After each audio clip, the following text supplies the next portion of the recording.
Welcome everyone to our channel learn for জ্ঞান। So class 12 তোমরা যারা থার্ড সেমিস্টারে পড়ছো তোমরা জানো তোমাদের এবিটিএ টেস্ট পেপার কিন্তু বেরিয়ে গিয়েছে এবং তোমাদের এবিটিএ টেস্ট পেপারের সলিউশন প্রতি বছরের মতো এবছরও কিন্তু আমি রেগুলার ওয়েতে প্রোভাইড করে দেবো। তো অবশ্যই তোমরা প্রচুর বন্ধুদের শেয়ার করো, ফার্স্ট চ্যানেল সাবস্ক্রাইব করে দাও। যারা এখন টেস্ট পেপার কেনোনি অবশ্যই কিনে নেবে, আর যারা কিনে নিয়েছো স্টেপ বাই স্টেপ সলিউশন দেখতে থাকো। যারা কেনোনি কোনো সমস্যা নেই, ক্লাসগুলো দেখতে থাকো। যখন বই কিনে নেবে তখন আস্তে আস্তে মার্ক করে নেবে এবং চাইলে খাতায় নোট ডাউন করে নিতে পারো বা খাতায় লিখে নিতে পারো।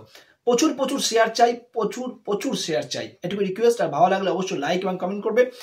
আর আজকে আমরা তাহলে এবিটিএ যে টেস্ট পেপার তোমাদের ক্লাস 12-এর ইংলিশের আমরা প্রথম যে সেটটা রয়েছে তার যে কটা পেজ রয়েছে তার মধ্যে এমসিকিউ আমাদের প্রোজ থেকে রয়েছে, তার মধ্যে পোয়েট্রি রয়েছে, তার মধ্যে ড্রামা রয়েছে, তার মধ্যে গ্রামার রয়েছে, তার মধ্যে আনসিন রয়েছে। তো টোটাল 40টা নাম্বার আমরা একটা সেটে কভার করব।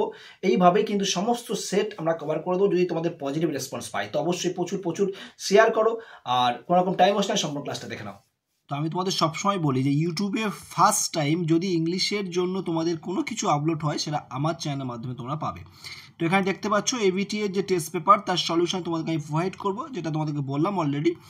তো এখানে পেজ নাম্বারগুলো অবশ্যই দেখে নেবো। যারা টেস্ট পেপার এখনও কিনে উঠতে পারোনি কোনো রকম কোনো সমস্যা নেই, এখন ক্লাস দেখতে থাকো এবং আশা করি নিয়ারেস্ট বুক স্টলে খুব শীঘ্রই এসে যাবে, সেখান থেকে তোমরা পারচেস করে নিতে পারবে। তো দেখতে পাচ্ছ এখানে পেজ নাম্বার দেখতে পাচ্ছ এখানে 13, 14, 15, 16, 17 অর্থাৎ এই 5টা পেজের সলিউশন, অর্থাৎ একটা যে সেট তার যে 5টা পেজ আছে, যেহেতু পেজ নাম্বার মেনশন না করে তোমার বুঝতে অসুবিধা হবে তাই এখানে উল্লেখ করে দেওয়া হলো। এখানে আমরা কি করব, এখানে আমরা সমস্ত রকম এমসিকিউ করব, যত রকম এমসিকিউ রয়েছে, যত রকম 40 নাম্বারের টোটাল সেট, অর্থাৎ প্রোজ, পোয়েট্রি, ড্রামা, গ্রামার আর আনসিন সবটাই করব। ওকে, চলো কোনো রকম টাইম ওয়েস্ট নয়, প্রচুর শেয়ার করতে থাকো। হেল্পফুল মনে হলে অবশ্যই একটা লাইক এবং কমেন্ট করে যাবে। ফার্স্ট কোশ্চেন প্লস থেকে রয়েছে, the narrator would spend his summer vacation. তার ন্যারেটর তার যে গ্রীষ্মের ছুটিটা সে কোথায় কাটাতো? তো অবশ্যই তার গ্র্যান্ড মাদার যিনি ছিলেন, গ্র্যান্ড মাদারের প্লেসে সেখানে তিনি কাটাতেন। তো এখানে সঠিক আনসার হয়ে যাচ্ছে তোমাদের, সঠিক আনসার এখানে তোমাদের হয়ে যাচ্ছে এখানে তোমার সি এর দাগ। তার আগে বলি কিছু কোশ্চেনের মার্ক করা দেখতে পাচ্ছ, এগুলো স্টুডেন্টের যেহেতু টেস্ট পেপার থেকে পিডিএফ করা, তো সেই কারণে তার যে মার্ক করা আছে এখানে কিছু ঠিক থাকতে পারে, ভুলও থাকতে পারে, সেগুলো আমি অবশ্যই কারেকশন করে দেবো। তারপর next 2 number question, Deoli mark, Deoli যে স্টেশনটা আছে সেটা কি হিসাবে শনাক্ত হচ্ছে? Deoli is the gateway of the বা টু দ্য ডেন্স ফরেস্ট, ঘন জঙ্গলে প্রবেশদ্বার হিসাবে এখানে কিন্তু চিহ্নিত করা হচ্ছে। তারপর next, the narrator use to following word to describe the eyes of the girl, অর্থাৎ এখানে ন্যারেটর বর্ণনা করেছে মেয়েটির আইস সম্পর্কে যে শব্দগুলো ইউজ করেছে সেগুলো কি? তো দেখো প্রথমে এখানে সার্চিং, এলোকোয়েন্ট, স্প্লাউন্ডারিং, ড্রায়ারিং অ্যান্ড ইম্পেশেন্ট। তো এখানে সঠিক আনসার তাহলে হয়ে যাচ্ছে তোমার সঠিক আনসার আমাদের এর দেখতে এখানে সঠিক আনসার হয়ে যাবে। তারপর নেক্সট চলে আসি আমরা, নেক্সট 4 নম্বরে দেখতে হচ্ছে কলাম ম্যাচিং রয়েছে। আর একটা তোমাদের কথা বলি, আমাদের কিন্তু মক টেস্ট সিরিজ চলছে, আমরা গতকাল মক টেস্ট নিয়েছিলাম। যদি না দেখে থাকো এই ভিডিওর কমেন্ট সেকশানে বা যে লিঙ্ক দিয়ে রেখি সেখান থেকে গিয়ে কিন্তু সেই মক টেস্টটা তোমরা প্রিপারেশান কেমন হয়েছে যাচাই করতে পারো। পরীক্ষা সেখানে দিয়ে আমরা কিন্তু কালকের ফুল প্রিপারেশান সহ কিন্তু তোমরা মক টেস্ট সিরিজ আমাদের চলছে, রেগুলার হতে চলবে, সেটা তোমরা দেখতে থাকলো। ফার্স্ট যে কোশ্চেনটা দেখতে পাচ্ছ এখানে ম্যাচিং করতে হবে, গার্ল যেটা আছে তাহলে গার্ল কি? গার্ল অবশ্যই গ্রেসফুল, তাহলে এখানে সি হবে, এখানে মেয়েটার সঙ্গে ম্যাচিং করতে হবে, ক্যারেক্টারাইজেশনের সঙ্গে ম্যাচেস করতে হচ্ছে। আর টি স্টল ওনার যিনি ছিলেন তিনি কেমন ছিলেন? তো অবশ্যই টি স্টল যে ওনার উনি প্র্যাকটিক্যাল, অর্থাৎ বি হবে এখানে ওনার সঙ্গে বি। ন্যারেটর কেমন? ন্যারেটর ছিলেন রোমান্টিক, ডি। দ্য গার্ড ছিলেন হচ্ছে ডিউটিফুল, কর্তব্যপরায়ণ, এ দেখ। তাহলে এখানে উত্তর হয়ে যাচ্ছে সিবিডিএ হয়ে যাচ্ছে আনসার। তো সিবিডিএ এখানে আনসার। তাহলে এখানে দেখো সি কিন্তু অপশানে সি, এই যে আমাদের এখানে সঠিক আনসার যদি নেওয়া হয় তাহলে কিন্তু এখানে ডি এর দাগ হবে সঠিক আনসার। বাট এখানে কিন্তু কোশ্চেন মিস্টেক আছে, কারণ এখানে আনসার মিস্টেক আছে, এখানে সি কিন্তু নেই। দেখো সব করা রয়েছে, এ রয়েছে, বি রয়েছে, 2 নম্বরটা বি, তোমার 3 নম্বরটা ডি, 4 নম্বরটা এ, সবই রয়েছে, কিন্তু এখানে সিটা কিন্তু মিসিং। তাহলে এখানে সঠিক আনসার কিন্তু এই ডি এর দাগটা কারেকশন করে নেবে, কারণ আর কিন্তু কোনো অপশান কিন্তু এখানে পারফেক্ট নয়। তো ডি ইজ দ্য এখানে D is the correct answer. Next আমরা চলে আসি, কালামস প্যারেন্টস ওয়ার ওয়াইলি রিগার্ডেড, কালামসের বাবা মা কী হিসেবে বিবেচিত হতেন? অবশ্যই একটা আইডিয়াল কাপল হিসেবে তারা বিবেচিত হতেন। তারপরে high priest of Rameswaram temple, Rameswaram টেম্পলের প্রধান পুরোহিত কে ছিলেন? পক্ষী লক্ষ্মণ শাস্ত্রী। তো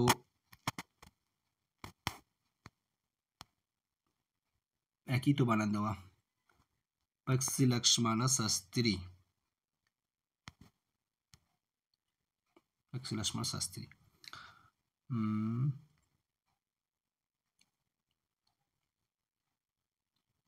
CRA দুটোরই এখানে সঠিক আনসার হবে। তো কোনো সমস্যা নেই, টাইপিং মিস্টেক এগুলো, টাইপিং মিস্টেক এরকম হলে অবশ্যই সেটা তোমাদের প্রবলেমের জায়গা তৈরি হবে। বাট পরীক্ষার যে সেন্টারে যে কোশ্চেন থাকবে সেখানে কোনো রকম টাইপিং মিস্টেক থাকবে না।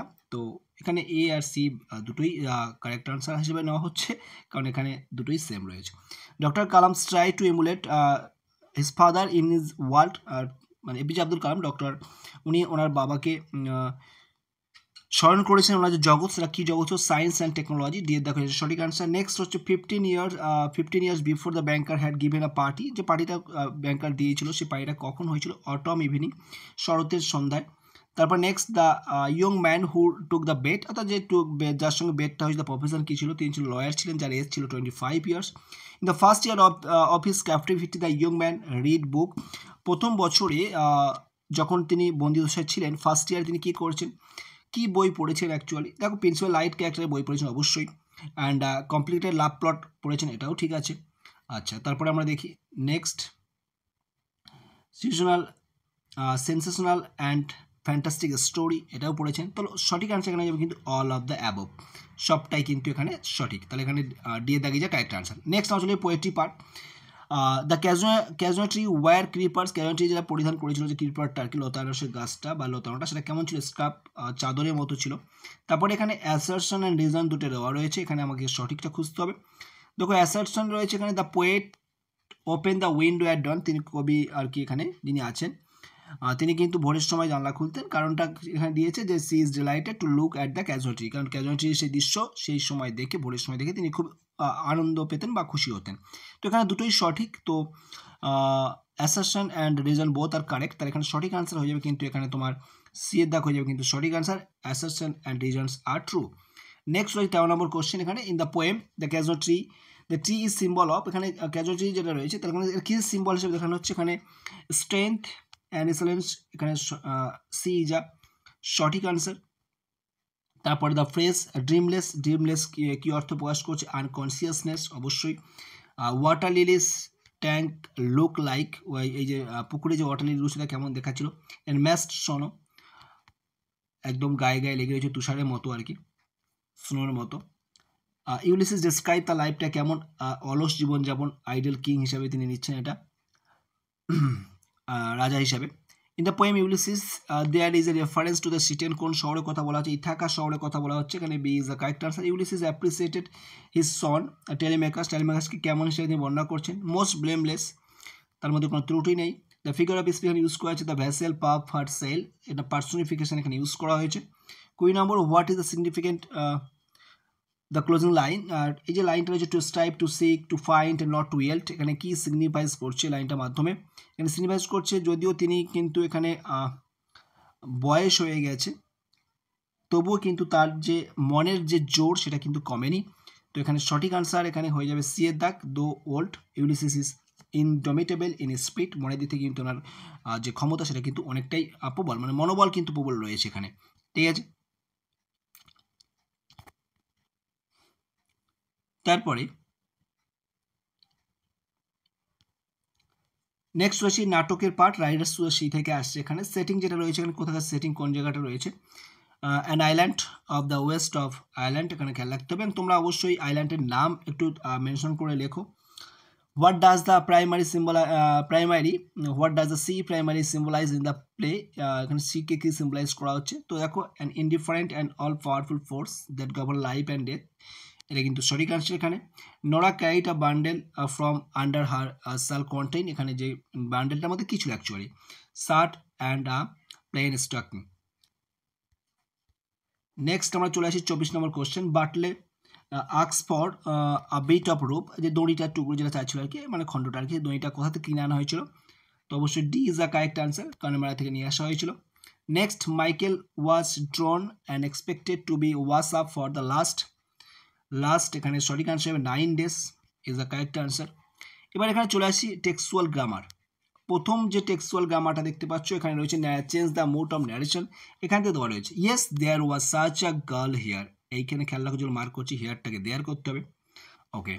অ্যান্ড ওয়াজ ওয়াচটা হবে তোমার হ্যাড বিন হবে, একটু খেয়াল রাখো। রিমেম্বারটা রিমেম্বার্ড হবে, এটা খেয়াল রাখো, রিমেম্বার্ড ইডি যুক্ত হবে। অ্যান্ড আইটা এখানে হবে কিন্তু হি। এইবার তোমরা খোঁজো, তাহলে the owner of the tea stall told that he remember quite well that there watch. তাহলে প্রথমটা কেটে গেল, দেয়ারের পরে কোথায় দেখো হ্যাডবিন আছে, ওয়াচের পরিবর্তে হ্যাডবিন কোথায় আছে দেখো, সেটাই হবে সঠিক আনসার। এখানেও দেয়ারের পরে ওয়াচ আছে, দ্যাট মিন এটাও হবে না। তারপরে আমরা চলে আসি 3 নম্বরটা দেখতে পাচ্ছি। আচ্ছা 4 নম্বরেও কিন্তু ওয়াচের পরে দেয়ার আছে, এই দেয়ারের পরে ওয়াচ আছে, এটাও হবে না। তাহলে এখানে হ্যাডবিন আছে। এবার দেখি তাহলে, the owner of the tea stall said that he remember quite well that there had been such a girl there. তো অবশ্যই তাহলে সঠিক আনসার এখানে হয়ে যাচ্ছে কিন্তু সি এর দাগে। ছোটো ছোটো ছোটো টেক্সটগুলো মনে রাখবে, তাহলে কিন্তু সহজেই কিন্তু খুঁজতে পারবে। দেখতে পাচ্ছ এখানে আমরা খুব সহজেই পেয়ে গেছি, দেখো সব জায়গায় দেওয়ার পরে ওয়াচ রয়েছে, শুধুমাত্র 3 নম্বরটা ছাড়া। দ্যাট মিনস এটাই কিন্তু কারেক্ট আনসার হয়ে যাবে, যদিও সেটা রুল অনুযায়ী। তারপর নেক্সট এরর যেটা রয়েছে তা কারেকশন করতে হবে, রিপ্লেস করতে হবে। তাহলে মাই ফাদার, এখানে শুরু হচ্ছে my father told me there was nothing mystery about pair. Mystery হবে না, এখানে মিস্ট্রিয়াস হবে। তাহলে সঠিক আনসার হচ্ছে বিয়ের দাগ। তাহলে mysterious is the correct answer, replace করে এটা কিন্তু আনসার হবে। তাহলে এখানে সঠিক আনসার হচ্ছে তোমার কিন্তু বিয়ের দাগ। তো জয়েন দ্য ফলোইং সেন্টেন্স, এখান থেকে শুরু করে এই পর্যন্ত সেন্টেন্স রয়েছে। I was looking out for her, আমি তার জন্য বাড়িতে তাকাচ্ছিলাম। The train drew into the station, ট্রেনটি যখন স্টেশনে প্রবেশ করছিল, বা ট্রেনটি যখন স্টেশনে প্রবেশ করছিল, বা আমি তাদের তাকাচ্ছিলাম যখন ট্রেনটি স্টেশনে প্রবেশ করছিল। তাহলে ঘুরি যদি লেখা হয় তাহলে I watch looking out for her, আমি তার জন্য বাড়িতে তাকাচ্ছিলাম। At the train drew into the station, যখন ট্রেনটি স্টেশনে প্রবেশ করছিল। তাহলে এখানে এর দাগ হয়ে যাবে সঠিক আনসার, একেই আমরা কি নেবো সঠিক আনসার হিসাবে। নেক্সট 2 নম্বর যেটা রয়েছে, স্পিড করতে বলা হচ্ছে, এখান থেকে শুরু হয়েছে, এখানে এই পর্যন্ত রয়েছে। I never break my journey at Deoli but I pass through as often as I can. তাহলে আমি কখনোই কিন্তু এই মানে যে দেওলি যে স্টেশন সেখানে যেটা রয়েছে স্পিড করতে বলা হচ্ছে। I never break my journey at Deoli but I pass though. তাহলে এখানে এর দাগটাই কিন্তু এখানে সঠিক আনসার হিসেবে হয়ে যাচ্ছে, দুটো পার্টি ডিভাইড করছে। এখানে কেন হবে না, বলছে আই নেভার ব্রেক বাট রয়েছে, বাট এটা আমাদের আসছে না। Never break but I pass through Deoli, I can often break my journey, এটা হবে না। লাস্ট পার্টটা চেঞ্জ করেছে। আই নেভার পাস, এখানে পাস বলেছে, তাহলে হবেই না। আই পাস থ্রু, এটাও হবে না। তাহলে এখানে সঠিক আনসার এর দাগে হয়ে যাচ্ছে। নেক্সট আমরা চলে আসি 30 নম্বর গ্রামার যেটা রয়েছে। Why it stop at Deoli I don't know, এটা অ্যাফার্মেটিভ করতে হ্যাঁ বাচক করতে বলেছে। তাহলে এখানে মানে কারণটা আমার কাছে অজানা, যে কেন ট্রেনটায় দেওলি স্টেশনে থামতো। তাহলে এখানে দেখো প্রথমটা বলেছে আই ডোন্ট নো, এটা নেগেটিভ হয়ে আছে, হবেই না। এখানে আই আননোন হয় না। I know the reason why it stop, আমি রিজনটা জানি, মানে পুরো পাল্টে যাচ্ছে, হবে না। তাহলে সঠিক আনসার হয়ে যাচ্ছে এখানে তোমার the reason why it stop at Deoli is unknown to me. Okay, next আমরা চলে আসি আনসিন। আনসিন প্যাসেজটা কি টপিকের উপরে আছে জাস্ট আমি শর্টে একটু বলে দিই, তোমরা অবশ্যই পড়ে নেবে। আনসিন প্যাসেজটা রয়েছে সুইডেনের যে এডুকেশন সিস্টেম সেটা টোটালি কমপ্লিটলি ডিজিটালি করে ফেলেছিল, এবং সেটা কিন্তু আজ থেকে নয়, সেটা মোর দ্যান 10 ইয়ার্স হয়ে গেছে, 1 ডিকের বেশি হয়ে গেছে, 10 বছরের বেশি হয়ে গেছে। সেখানে কিন্তু ডিজিটালি সব কিছু হচ্ছে, পড়াশোনা থেকে শুরু করে সব কিছু। তারপরে এই বর্তমান পরিস্থিতিতে দেখা যাচ্ছে যে সেইখানে কি হচ্ছে যে স্টুডেন্টরা এই যে লেখা বলো বা রাইটিং পড়ালেখার মধ্যে যেটা দরকার, যে দক্ষতা দরকার, সেখানে তার স্লিপ খাচ্ছে, বা সেই দক্ষতা তাদের অর্জন করতে পারছে না। তার ডিজিটালি সব কিছু অর্জন করছে, টেকনিক্যালি সব কিছু জ্ঞান অর্জন করছে, বাট এই হাতে লেখা, হাতে পড়াশোনার যে কনসেন্ট্রেশন, সেটা কিন্তু মানে যেটা আর কি ম্যানুয়ালি যেটা হয় সেটা কিন্তু হচ্ছে না। তো এর ফলে টোটালটাই টেকনিক্যাল ডিপেন্ড হয়ে পড়েছিল। তো তারপরে তোমরা সেটা নতুন করে আবার সেই টেক্সট বুক, আবার ট্র্যাডিশনাল মেথড, টিচিং মেথড, সেগুলো আবার আমরা চালু করছেন। এবং সেখানে আমাদের কম্পারিজনে ইউনেস্কো কী বলছে, বা রাইট টু এডুকেশনে কী উল্লেখ রয়েছে, বা SSA অভিযান যেটা রয়েছে, ঠিক আছে, সমগ্র শিক্ষা অভিযান, সেখানে কি মেনশন করা হচ্ছে, সেগুলো সব কিছু এখানে উল্লেখ করা হচ্ছে। এবং আমাদের ইন্ডিয়ান স্টুডেন্টরা কীভাবে সময়টাকে নষ্ট করছে, বা ইন্ডিয়ান স্টুডেন্টরা কীভাবে পড়াশুনোর পরিবর্তে অনলাইন প্ল্যাটফর্ম OTTতে আর কি, মানে বা OTT প্ল্যাটফর্ম যেগুলো আছে সে সমস্ত প্ল্যাটফর্ম, সেখানে কীভাবে টাইম স্পেন্ড করছে, হিউজ পরিমাণে সংখ্যক, সেটা সংখ্যাটা প্রচুর, সেটা কিন্তু এখানে তুলে ধরা হয়েছে। তো এটা হচ্ছে একটা বেসিক একটা কনসেপ্ট দিলাম, তোমরা অবশ্যই একবার পড়ে নেবে। তারপরে আমি এখানে আনসারগুলো দেওয়ার চেষ্টা করছি, যেহেতু আমার পুরো ইন ডিটেলসে পড়া হয়ে গেছে, আমি রানিং আনসারগুলো একটু বলে দিচ্ছি।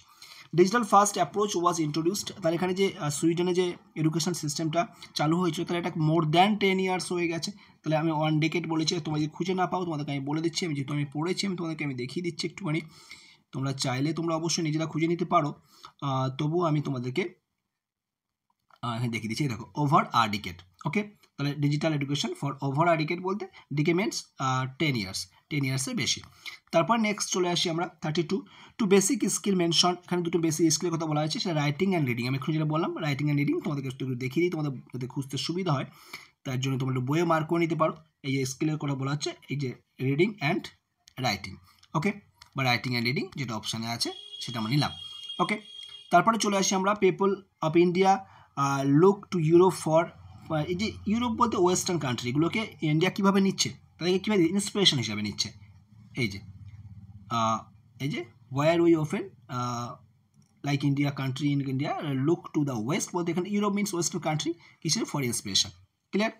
তারপরে চলে আসি আমরা দ্য অপোজিট ওয়ার্ড, দেখো ডিজিটাল মিনস আমরা অ্যানালগ নিতে পারি, বাট ডিজিটাল এখানে কিন্তু অ্যানালগ না, এখানে ডিজিটাল মানে সব কিছু অনলাইনে হচ্ছে, সব কিছু তোমার অনলাইনের মাধ্যমে পড়াশোনা সব কিছুই হচ্ছে, বাট এখানে আমরা সেটা যদি হাতে কলমে করি বা হাতে কলমে যে শিক্ষার কথা বলা হচ্ছে তাহলে এখানে ডিজিটালের যে মিনিং অপোজিট ওয়ার্ড আসবে সেটা কিন্তু ম্যানুয়াল হবে, অর্থাৎ হাতে কলমে যে শিক্ষা সেটার কথা বলা হচ্ছে।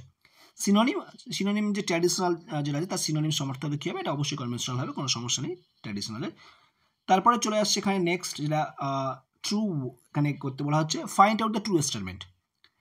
তো এখানে যে সমস্ত ওয়ার্ডগুলো রয়েছে বা সেন্টেন্সগুলো রয়েছে, তো 1 নম্বর যেটা আছে Lotta Edholm is the minister of schools in Sweden, এটা হচ্ছে কারেক্ট আনসার হয়ে যাবে, এখানে আমি তোমাদের দেখিয়ে দিচ্ছি, মানে সঠিকটাই নিতে বলেছে এখানে, তাহলে এখানে তোমরা দেখতে পাচ্ছ মিনিস্টার ফর স্কুল লোটা অ্যাডলং, তারপরে তিনি ভ্যালু অফ অ্যানালগ যে সিস্টেম সেটা বলছেন। তারপরে নেক্সট চলে আসি, বাকিগুলো ফলস আছে। ইউনেস্কো ইজ প্রমোটিং, ইউনেস্কো কি প্রমোট করছে, টিচার লেড লার্নিং মেথড, অর্থাৎ অনলাইন মেথড বাদ দিয়ে ওনারা কিন্তু এই ডিজিটাল ক্লাসরুমটা এগেনস্টে যাচ্ছে, ওনারা বলছে না, ইউনেস্কোর যে সংস্থা ওনারা কিন্তু মানে কোনো রকমভাবে এটাকে সাপোর্ট করছে না, ডিজিটাল ক্লাসরুমের মাধ্যমে সাপোর্ট করছে না, ওনারা চাচ্ছেন যে অফলাইনের মাধ্যমে বা ম্যানুয়ালি টিচার যে শিক্ষাটা দেবেন এই স্টুডেন্টদের সামনে, সেই টিচার লেড যে ট্রেডিশনাল মেথড সেই মেথডটাকে কিন্তু ওনারা চাইছেন। এই যে এখানে রয়েছে এই যে similarly against over the digital tools advocating teacher led and personal learning, এটা কিন্তু বলা হচ্ছে, ওকে। তারপরে বলা হচ্ছে এখানে next question, India is a country with, India কান্ট্রিটার যে সোশিও ইকোনমি এটা হচ্ছে অবশ্যই নয়, তার যে স্টুডেন্ট সংখ্যা হিউজ স্টুডেন্ট পপুলেশন এখানে রয়েছে, আর সোশিও যে ইকোনমিক ইন্টিগ্রিটি সেটা কিন্তু নেই এখানে, দেখতে পাচ্ছ এখানে আমি দেখাচ্ছি তোমাদেরকে, এই যে ইন্টিগ্রিটিটা রয়েছে জাস্ট একটুখানি,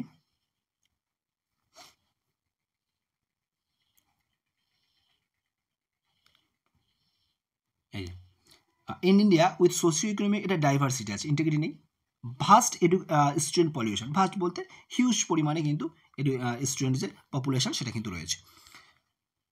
তারপরে 2 initiative which have improve access the education, মানে দুটো ইনিশিয়েটিভ যা নিচ্ছে যেটা কী সেটা রয়েছে, কী রয়েছে, মানে আমাদের কোন সিস্টেম যেগুলো আমাদের এডুকেশানকে মানে এডুকেশানকে ইমপ্রুভ করতে সাহায্য করে, কোন উদ্যোগ আমাদের, সেটা হচ্ছে RTI রাইট টু এডুকেশন, আর হচ্ছে SSA সমগ্র শিক্ষা অভিযান, এই যে RTI আর এই যে সমগ্র শিক্ষা অভিযান SSA, এটা হচ্ছে SSA আর এটা হচ্ছে RTI। তারপর নেক্সট আমরা চলে আসি অর্থাৎ 40 number last question, the increase screen time among students in India is a result, মানে বুঝতে পারছো স্টুডেন্ট যারা ইন্ডিয়াতে আছে, ইন্ডিয়ার যে সমস্ত স্টুডেন্ট আছে এটা মানে তারা কিসে টাইম স্পেন্ড করছে, OTT প্ল্যাটফর্মে, excessive exposure of OTT content, এখানে হয়ে যাচ্ছে এখানে বেদাক ইজ আ সঠিক আনসার। এবং তোমরা যদি দেখতে চাও যে স্যাররা কোথায় আছে তোমাদের দেখিয়ে দিন, তাহলে আমাদের বইয়ে মার্ক করতে আমাদের সুবিধা হবে টেস্ট পেপারে, এই দেখো among the student result of school adult digital learning rather it seems from excessive exposure of content to OTT platform, অর্থাৎ এডুকেশন নাম করে নিচ্ছে অনলাইন প্ল্যাটফর্মে, বাট সেটা কিন্তু OTT প্ল্যাটফর্মের টাইমটা স্পেন্ড করছে, বিভিন্ন ওয়েব সিরিজ দেখছে, বিভিন্ন রকমভাবে কিন্তু সেটা টাইম ওয়েস্ট করছে, ওকে। শেয়ার করো, প্রচুর শেয়ার করো, আরও যদি নেক্সট ক্লাস চাও প্রচুর শেয়ার করতে থাকো। যারা সম্পূর্ণ ক্লাসটা দেখলে আশা করি বুঝতে পারছো কতটা অথেন্টিক, কতটা হেল্পফুল এই ক্লাসগুলো, তো প্রচুর শেয়ার করো। আর ভালো লাগলে অবশ্যই লাইক এবং কমেন্ট করতে ভুলবেন না এবং আমাদের হোয়াটসঅ্যাপ এবং টেলিগ্রাম গ্রুপে যুক্ত হয়ে যাবে। আর যদি আমাদের কাছ থেকে বা আমাদের ইউটিউব চ্যানেলের মাধ্যমে যে সমস্ত সাজেস্টিভ কোশ্চেন প্রোভাইড করা হয়, তোমাদের চাও সেই সমস্ত সাজেশন কালেক্ট করতে, তো অবশ্যই যে অন স্ক্রিনে নাম্বারটা দেখতে পাচ্ছ বা 8350068616 এই নাম্বারে তোমার হোয়াটসঅ্যাপ করলে তোমাদের কিন্তু ফুল প্রসেস জানিয়ে দেওয়া হবে। বা আমাদের অনলাইন যে ব্যাচ রয়েছে সেখানে চাইলে তোমরা নিজেদের নাম এনরোল করতে পারো, 1 মাসের যে প্রিপারেশন সেটা কিন্তু বেটার করতে পারো। ওকে, সো ভালো থেকো।